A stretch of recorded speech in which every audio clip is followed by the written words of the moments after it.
So hello dear student, কেমন আছো? I hope প্রত্যেকে শুধু ভালো নয় ভীষণ ভালো আছো। স্ক্রিনের ওপর একটা প্রশ্ন দেখা যাচ্ছে, তাই না? এই প্রশ্নটা আমরা মন দিয়ে পড়বো, বুঝবো, তারপর তার সলিউশন করবো। ওকে, বাই দ্য ওয়ে, প্রশ্নটা আমরা নিয়েছি সময় দূরত্ব কার্য এই চ্যাপ্টার থেকে। ওকে, তো চলো প্রশ্নটা কি বলেছে দেখো। প্রশ্নটা বলা আছে, কিছু সংখ্যক লোক 35 দিনে একটি কাজ করে।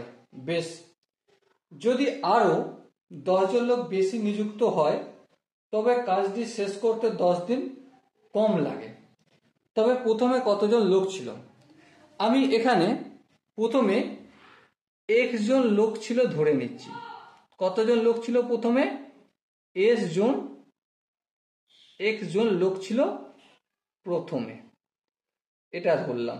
ওকে, এবারে x জন লোক 35 দিনে কাজটা সম্পূর্ণ করে, এটাই লিখে নিই। x জন লোক 35 দিনে করে এক অংশ কাজ। ওকে, এবার বলো x জন লোক একদিনে কতটা কাজ করবে? অবভিয়াসলি 35 ভাগের 1 ভাগ করবে, তাহলে 1/35 অংশ। এবারে একজন ছিল, একজনের জায়গায় যদি আমি একজন একদিনে কতটা কাজ করবে? অবভিয়াসলি 1/35, আর এক্সটা নিচে এত অংশ কাজ করবে একজন লোক একদিনে। ওকে, চলো নেক্সট কি ইনফরমেশন দেওয়া আছে, যদি আরো 10 জন বেশি লোক নিযুক্ত হতো, মানে x প্লাস 10 জন লোক, ঠিক আছে, বেশি নিযুক্ত হবে, তবে কাজটি শেষ করতে 10 দিন কম লাগে।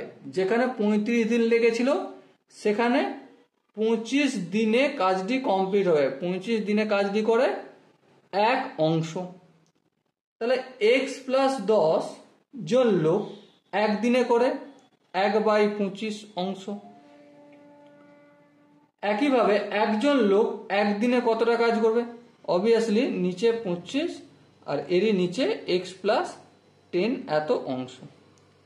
এবার একটা জিনিস ধ্যান দিয়ে বিচার করো, এখানেও একজন লোক একদিনে করে এই কাজটা, এখানেও একজন লোক একদিনে করে এই কাজটা। তাহলে এই দুটো কাজ পরস্পর ইকুয়াল না ইকুয়াল নয়? অবশ্যই ইকুয়াল। তাহলে এই দুটোকে আমি ইকুয়াল লিখতে পারি? হ্যাঁ, লিখতে পারি। তাহলে 1/35x equal to 1/25 into x plus 10।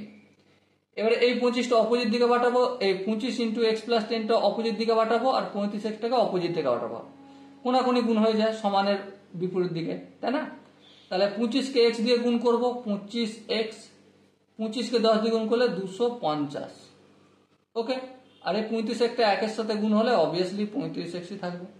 এবার দেখো এখানে 250টা রেখে দিলাম, এখানে 35x আর এই 25xটা অপোজিট দিকে নিয়ে গেলে -25x। তার মানে 250 ইকুয়াল টু 35x থেকে 25x বিয়োগ করলে 10x। 10টা অপোজিট দিকে নিয়ে গেলে 250 ভাজিতক 10 ইকুয়াল টু x। এই শূন্য কেটে গেল, তার মানে কত পেলাম আমি? x এর ভ্যালু 25 পেলাম। তাহলে এখানে যে কোশ্চেনে বলা ছিল কতজন লোক প্রথমে নিযুক্ত ছিল, তো অবভিয়াসলি অপশন এ হবে আমাদের সঠিক আনসার। ওকে, আই হোপ প্রত্যেকে এই কোশ্চেনের কনসেপ্টটা বুঝতে পেরেছো। যদি কোনো জায়গায় বুঝতে অসুবিধা থাকে, ডাউট থাকে, কনফিউশন থাকে, কি করতে হবে? কমেন্ট সেকশন রয়েছে, কমেন্টে অবশ্যই জানাতে হবে। আর দেখা হচ্ছে তোমার সাথে নেক্সট ভিডিওতে। ততক্ষণ পর্যন্ত ভালো থেকো, সুস্থ থেকো এবং জয় হিন্দ।